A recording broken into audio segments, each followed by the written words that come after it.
A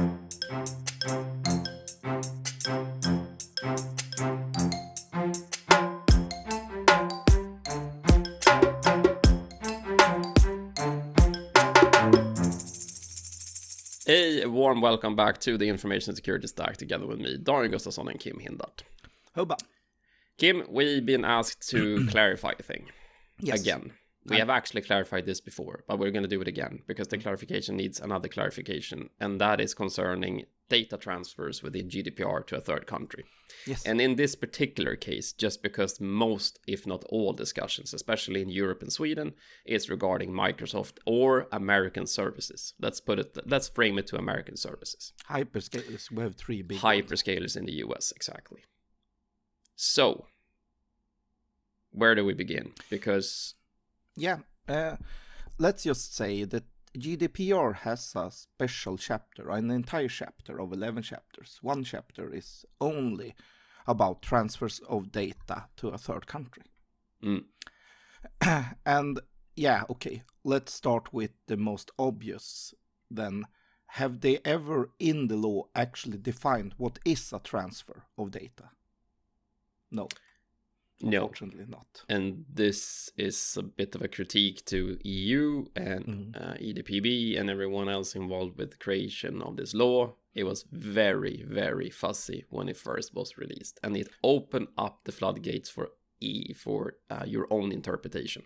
Exactly. And that's not a good thing. Yeah, no, that's a bad thing, because what happened was that just reading transfer of data, obviously you think that the data is being moved.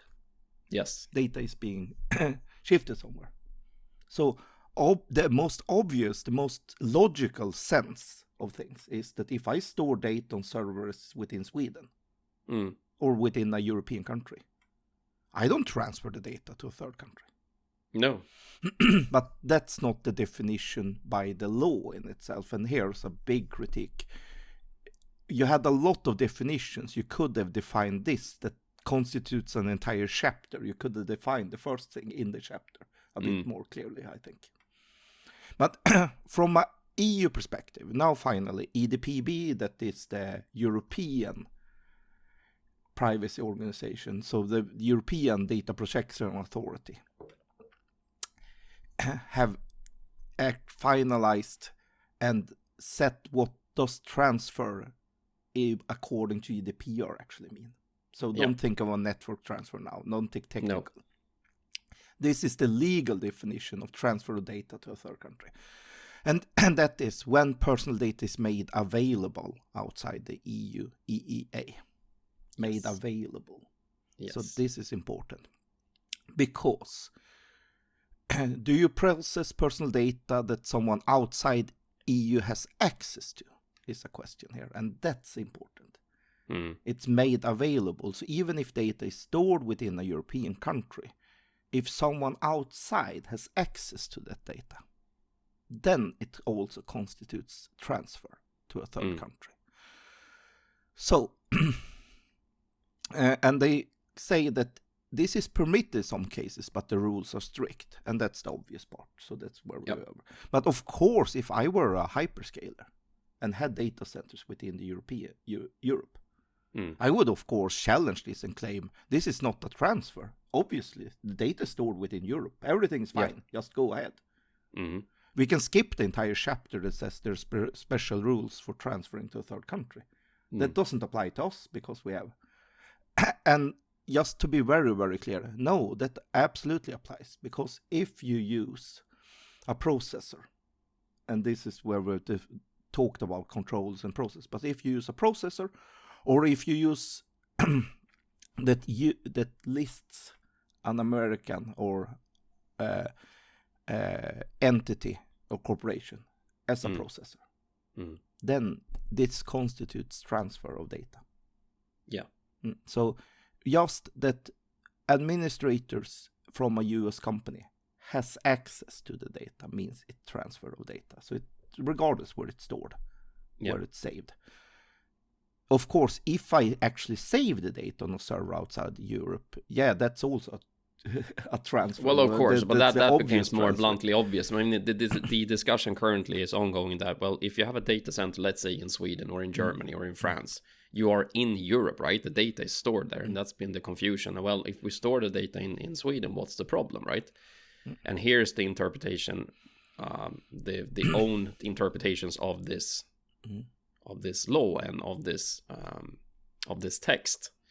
And just to have that said as well, now we're focusing on American hyperscalers, but this is true for any international data provider, regardless if they're Chinese or Russian or whatever. It doesn't matter. Anything outside of Europe and EU, that's where we stand currently. So if we look at all the hyperscalers' data protection agreements, they all list their American entities as processors. Yeah. You can't take away that, because that's actually where the software is run and built and administrated. So that's impossible for them to not list their US company. Otherwise, it would be very hard for them to maintain these things. And it wouldn't be a hyperscaling thing then.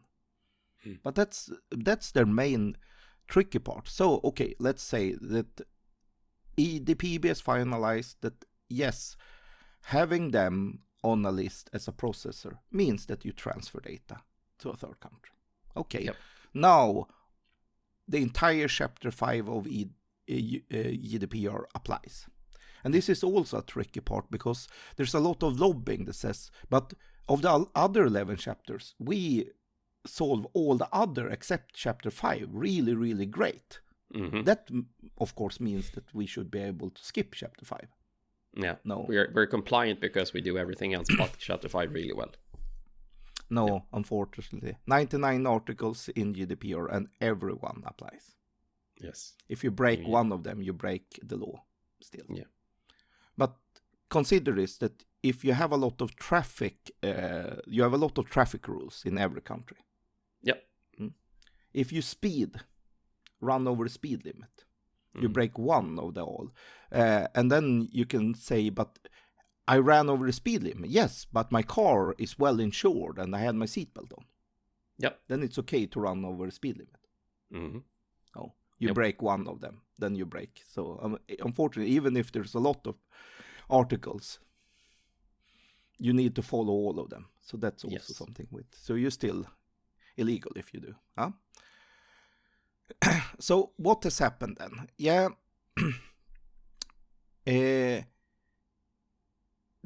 GDPR states special conditions when it's okay to transfer data outside to a third country that's somewhere outside the EU. And then of course they have listed, actually we will send you of course a link to this in the description, but they have actually listed a few examples on when you transfer personal data. And then when you use a data processor in a country outside the EU EEA, when you give someone outside the EU EEA access, for example, reading rights to personal data stored within the EU EEA.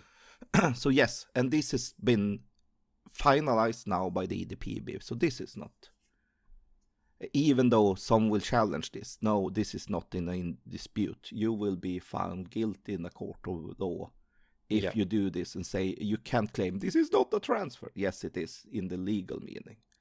It's not a transfer in the meaning of transfer, of course, no, but in the GDPR meaning of transfer. This is it. So yeah. And that's why I said you should have changed this term in the law to made available instead, and everything would have been so much more obvious. Yeah, exactly.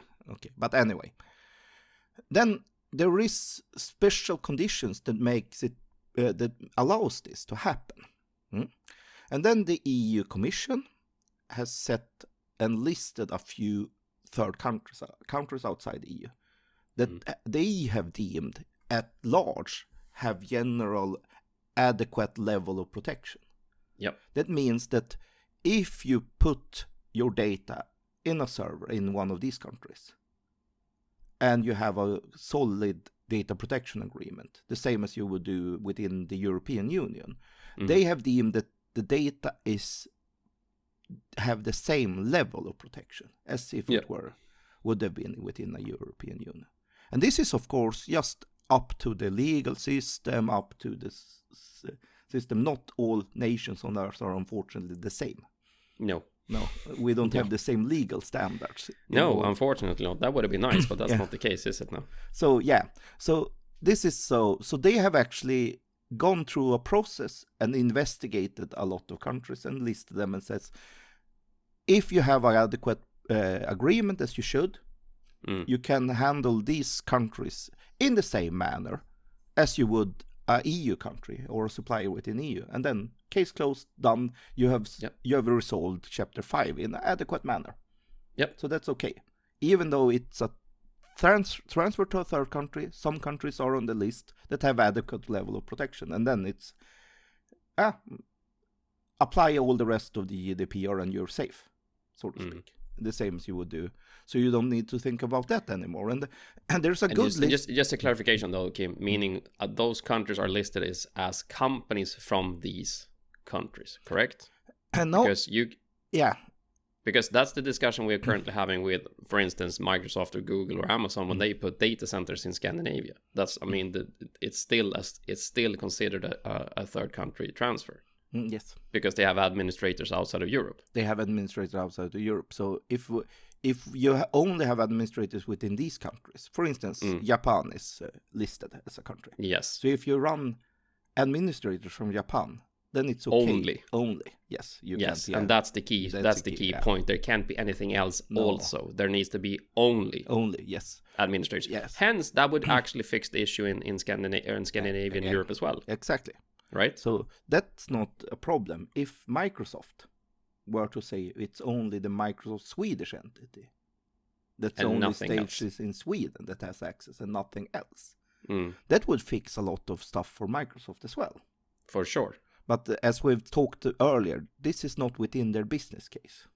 No, and that's not the way they're structured as a company. And I mean, but again, just to have that clarified, that these listed countries, if you use data centers and administrators from these countries only, but then you're good. But if you still use the Azure or AWS data centers in these countries, it still doesn't help, because you need to be in the agreement. You list Amazon Incorporated or Microsoft Incorporated as a processor, and then that means so you can transfer on a lot of different bases.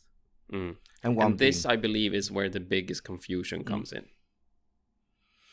Again. Yes. And not super clear. Just to be clear, we did have the United States as a level of adequate protection once upon a time. Yes. With the special provision that if the company you were contracting were connected to Privacy Shield, then they were listed as adequate level of protection.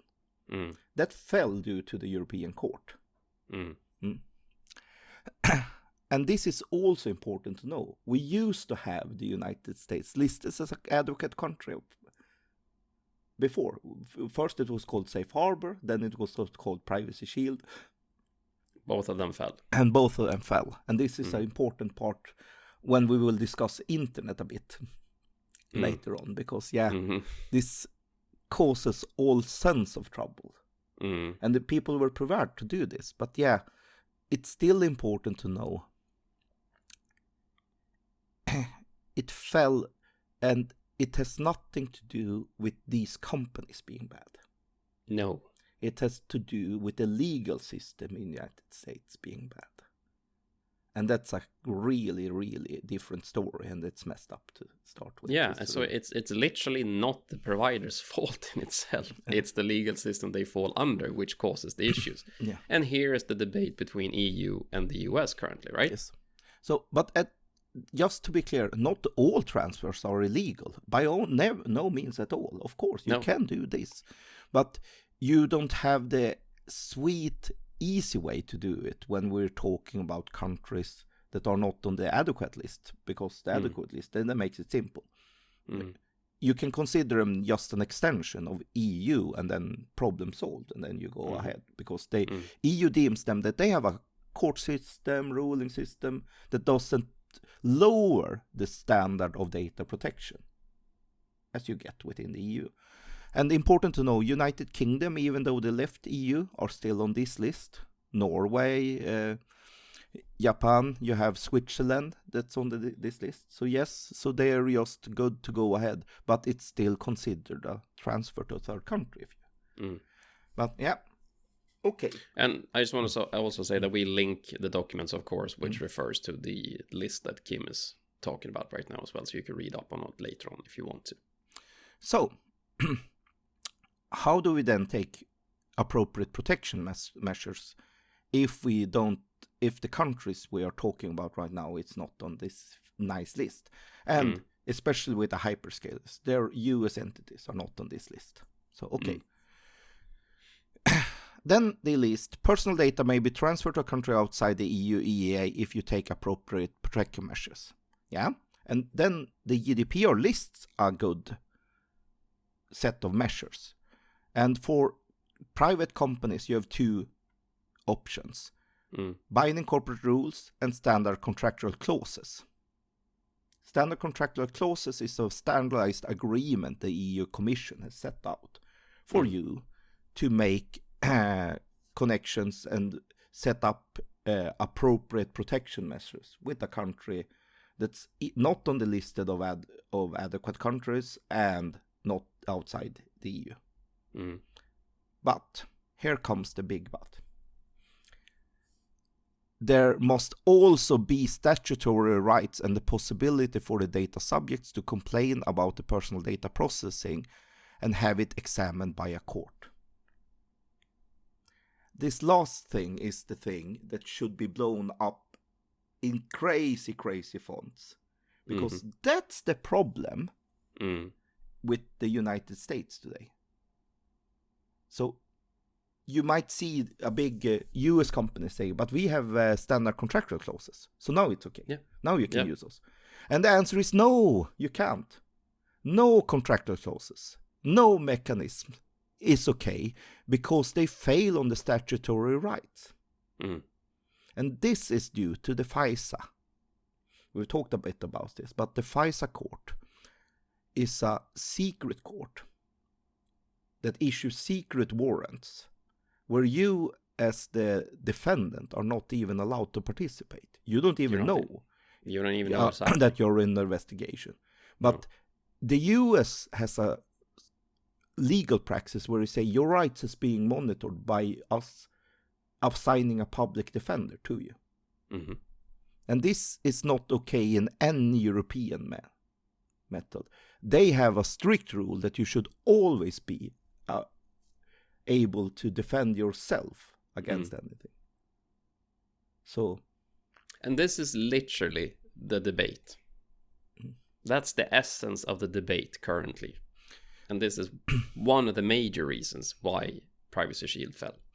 So just to be perfectly clear, there are no contractual mechanisms in the GDPR at all that allows you to use or transfer data to the United States. So you cannot use any person stationed in the United States as a processor at all and be legal with the GDPR by any mechanism. And it doesn't help if they have standard contractual clauses. It doesn't help if the data is stored in a data center in Sweden. It doesn't help. No matter what, they doesn't help. The only thing that would help is a new agreement between the European Commission and the United States. And that would demand a change in the legal practice in the United States. Or an acceptance from EU. Yes. Either or. But either way would be the one way. Yeah. And just to be perfectly clear, an acceptance from the European Commission wouldn't work either. Because the European Court of Justice has deemed this as against human rights. Again, so this is, I mean, so my point is either the US change their laws, which is highly unlikely, because they have I can see the reasons why they have their law structured the way they do. They have good reasons for why it is the way it is today. Or we would have to disband the European Union and restart Yes, that's option number B. And I don't see neither of them happening anytime soon. So. I don't think the EU has its own interest or best interest at heart to say, well, we just give up and disperse and disappear. This is the important part. You don't have appropriate legal representation to defend yourself according to the European Court of Justice with the current practice that's going on in the United States. So no. So how do you resolve this then? There is one option left, actually. One really good option left. Consent. Yes. There is a nice article in actually chapter 5 of the GDPR, and that's called Article 49. That lists special cases when you don't have, when it's impossible for any type of contractual mechanism, like standard contractual clauses and such. No, that just makes it impossible. But if you really, really want to use a hyperscaler or services based on hyperscaler, because let's be clear, most of our really nice and neat software as a service things that we use all the time on the web, they also run in the hyperscaler clouds. So that's the big issue today. I mean, I know a lot of really great Swedish services I use a lot. But they still constitute transfer to a third country because they run in AWS or something. And I perfectly understand that. That's strange. But yeah, there is a special case you can use, and that's when you give consent. And if you want to use Article 49 consent, you need to follow the consent rules in GDPR at large, of course, and even more strict things. So EDPB has actually come up with a couple of really nice clarifications on this. First, what constitutes appropriate consent at large within the GDPR? Because that's a legal mechanism you can use for actually handling personal data at all. And then the second one is consent if you actually transfer and you don't have appropriate safeguards. So if you tell each and every user, this is the risk you put up with the personal data. So we will do exactly this. Your personal data will be exposed to exactly this risk. Do you agree?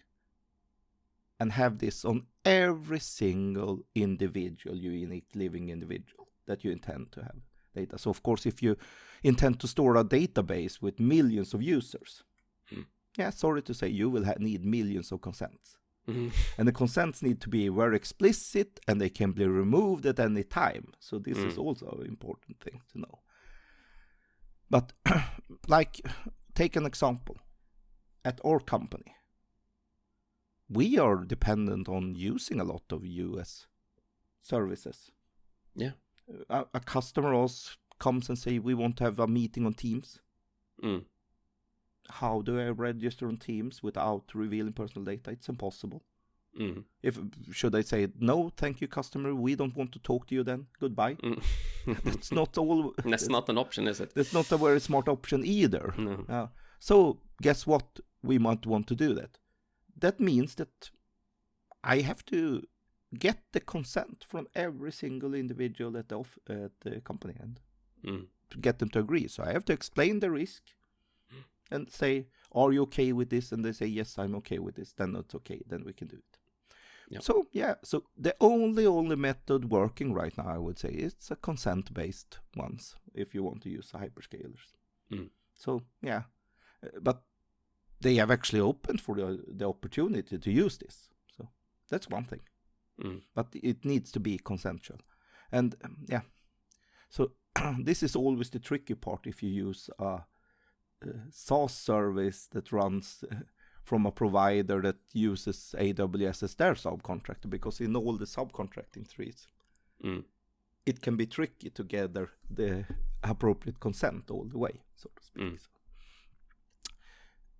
It's not an easy task, but that's the option today. But just to reiterate, it doesn't matter if the data is set with standard contractual clauses. It still doesn't change the statutory rights you have in the United States. It doesn't matter if data is stored in Sweden or within Europe or in France or in Germany, as long as a US entity has access to that data. And to be very clear, it doesn't matter if the data is encrypted. No. This is also an important thing. People say, but we have encrypted data. Encrypted data containing personal data is still personal data. Yes. It's a lot less sensitive in case of a data breach. That's important. So people say, but then it doesn't matter. You don't need to encrypt at all. Yes, you should always encrypt your data. Always encrypt your data, because that saves you a lot in a data breach potential. So encrypt your data from a security point. But from a GDPR point, GDPR still applies to encrypt the data containing personal data as well. So no, you still need to follow GDPR. But you can say it's a lot less risk. Yes. And if we are talking the consent-based things, if you can assure the people that you ask for consent, that the data is very, very, very goodly encrypted. So it's a very slim chance that the people that you actually expose the data to would be able to decrypt this data. So you would be protected. Then it's easier to get their consent, I would say. But still, you still need to ask their consent. So that process hasn't changed. So, okay. But yeah, try to iron out a bit of the myth that's concerning the transfer to third country. But yeah. Yeah. And again, I have a hunch and a feeling we're going to have to get back to this in the upcoming weeks, months, and years, because I don't think this will be settled anytime soon. But do keep in mind that the essence of the issue really is on a legal basis more than a practical basis, and it really isn't the company's fault and in that regard. And I have to say it out loud. I hate the situation we're in, because I really, really think we should be able to use whatever services are available. May the best service win. Exactly. And unfortunately, it's a legal battle, not a service or a feature battle, which it should be. And just to be perfectly clear, as long as the United States legal practice are the way they are, there's nothing these companies can do. No, they're stuck in that regard. They can, of course... they can move. Yeah, move. Or they can do, as we said, limit access from their US employees.